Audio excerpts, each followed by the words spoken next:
ராணிப்பேட்டை மாவட்டம் அரக்கோணத்தில் தொடர்ந்து வாகன திருட்டு நடைபெறுவதால் காவல்துறை மெத்தனமாக செயல்படுவதாக பொதுமக்கள் குற்றம் சாட்டியுள்ளனர். இது குறித்த கூடுதல் விவரங்களை நமது செய்தியாளர் மகேஷ் வழங்க கேட்கலாம். மகேஷ், வணக்கம்.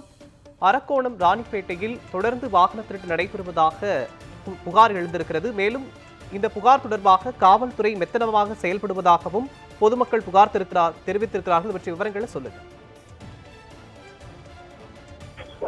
நிச்சயமாக மோகன், ராணிப்பேட்டை மாவட்டம் அரக்கோணம் நகரம் மற்றும் சுற்றுவட்டார பகுதிகளில் வாகன திருட்டு என்பது தினசரி நடப்பதாக மக்களின் குற்றச்சாட்டு ஆகியுள்ளது. இந்த நிலையில் அரக்கோணம் பகுதி ரயில் நிலையம், பேருந்து நிலையம் மற்றும் பொதுமக்கள் உபயோகப்படுத்தும் பொது இடங்களில் வாகனங்களை நிறுத்திவிட்டு சென்று அவர்கள் பணிகளில் செல்வது அதிகமாக உள்ளது. மக்கள் அதிகம் நடமாட்ட இடங்களில் தினமும் குற்ற சம்பவங்கள், 2 வாகனங்கள் காணாமல் போவதாக போலீஸ் ஸ்டேஷனில் தகவல் பதிவாகிறது கூறப்படுகிறது மோகன். இதன் ஒரு பகுதியாக அரக்கோணம் அருகே பெருமூச்சி கிராமத்தில் நேற்று இரவு வாகன திருட்டு சம்பவம் நடைபெற்றுள்ளது. ராஜ்குமார் என்பவரின் வீட்டிற்கு இரவு நேரத்தில் 2 மர்ம நபர்கள் வந்து அவர்கள் கொண்டு வந்த இருசக்கர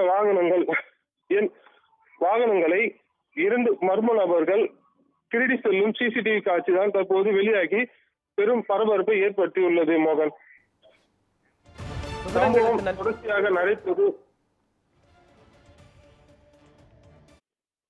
சம்பவம் தொடர்ச்சியாக நடைபெற்று வரும் நிலையில் பெருமூச்சி பகுதியில் காவல்துறையினர் அமைத்திருக்கும் சிசிடிவி கேமராக்கள் பழுதடைந்த நிலையில் உள்ளன.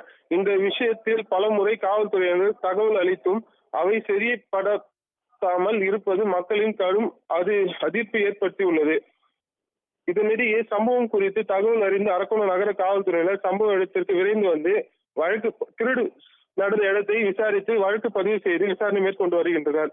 ஆனால் திருடு தடுக்கும் நடவடிக்கை குற்றவாளிகள் இருப்பது போல் குற்றவாளிகள் தைரியமாக செயல்பட்டு முடிகிறது என்பது பொதுமக்களின் குற்றச்சாட்டு ஆகியுள்ளது மோகன். பொதுமக்களின் கோரிக்கை மிகவும் கோரிக்கை சிசிடிவி கேமராக்களை பழுது பார்த்து செயல்படும் வேண்டும், காவல்துறை ரோந்து பணிகளை தீவிரப்படுத்த வேண்டும் என்று குற்றச்சாட்டு உள்ளது மோகன்.